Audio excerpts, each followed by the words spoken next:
चलिए मेरे दोस्त, आज हम लोग टॉपिक के बारे में पढ़ेंगे कि दर्पण में जो है टोटल कितने तरह के प्रतिबिंब बनते हैं। ठीक है, जैसे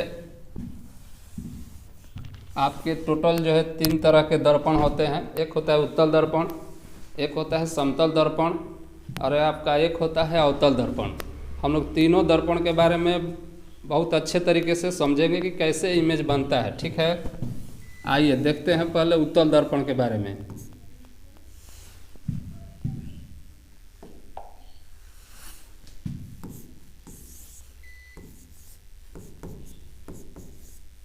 ये आपका टॉपिक है उत्तल दर्पण।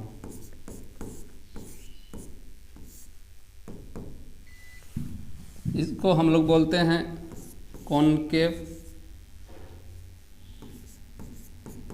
Convex mirror.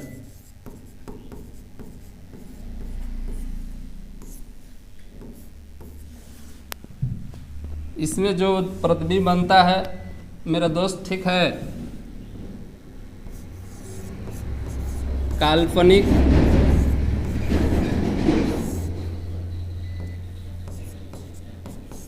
और सीधा।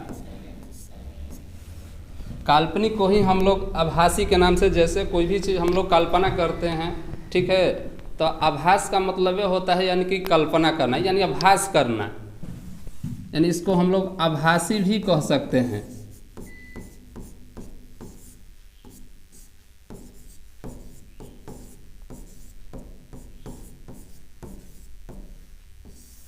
ठीक है, यानी कि उत्तल दर्पण में जो भी प्रतिबिंब होगा, ठीक, या तो काल्पनिक या इसी को हम लोग आभासी प्रतिबिंब बोलते हैं। काल्पनिक के साथ हमेशा आपका सीधा होता है, यानी कि जहाँ भी आपका समझिएगा कि काल्पनिक प्रतिबिंब होगा तो उसके साथ हमेशा सीधा होगा।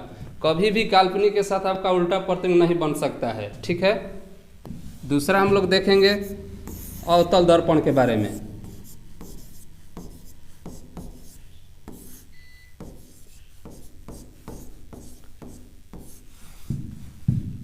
इसको हम लोग बोलते हैं कॉनकेव मिरर।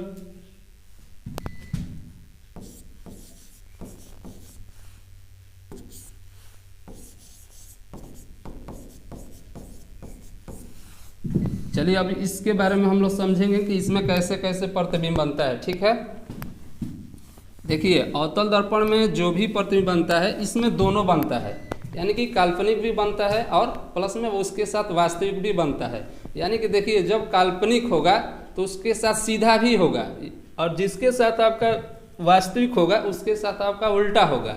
यानी कि हम लोग कह सकते हैं कि अवतल दर्पण में जो प्रतिबिंब होगा काल्पनिक भी होगा और वास्तविक भी होगा। अगर काल्पनिक होगा तो उसके साथ सीधा भी प्रतिबिंब बनेगा और वास्तविक होगा तो उसके साथ हमेशा उल्टा होगा। तो हम लोग इसमें लिखेंगे प्रतिबिंब काल्पनिक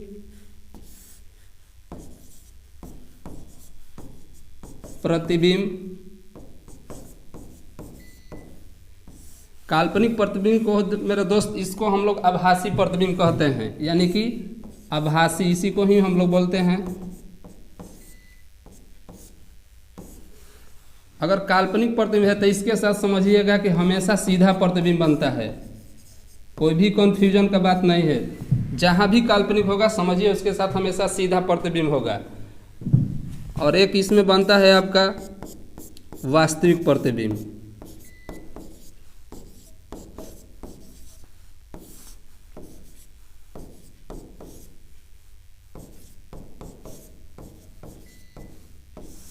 अगर वास्तविक प्रतिबिंब है तो इसके साथ यानी समझिएगा कि हमेशा उल्टा होता है, यानी कि हम लोग को जो निष्कर्ष निकला वो हम लोग कह सकते हैं कि जो उत्तल दर्पण में प्रतिबिंब बनता है समझिए केवल काल्पनिक प्रतिबिंब बनता है, इसके अलावा आपका कोई भी प्रतिबिंब नहीं बनेगा। काल्पनिक बनेगा तो आप समझिएगा इसी को ही हम लोग आभासी प्रतिबिंब कहते हैं और काल्पनिक के साथ हमेशा आपका सीधा रिलेशन होगा, कभी भी वो उल्टा नहीं होगा। ठीक, दूसरा हम लोग देखेंगे अवतल दर्पण के बारे में। इसको हम लोग इंग्लिश में कॉनकेव मिरर के रूप में जानते हैं। अवतल दर्पण के बारे में हम लोग समझेंगे, इसमें आपका दोनों प्रतिबिंब बनता है। ठीक है, एक आपका बनता है वास्तविक प्रतिबिंब और एक बनता है काल्पनिक प्रतिबिंब। यानी कि इसमें हम लोग कहेंगे कि जब वास्तविक बनता है तो इसके साथ उल्टा होगा, यानी कि वास्तविक और उल्टा भी बनेगा, और जब काल्पनिक होगा तो इसके साथ सीधा होगा, यानी कि काल्पनिक और सीधा भी होगा। यानी कि अवतल दर्पण में हम लोग को दोनों प्रतिबिंब बनता है, और उत्तल दर्पण में देखिए केवल काल्पनिक प्रतिबिंब ही बनेगा। ठीक है।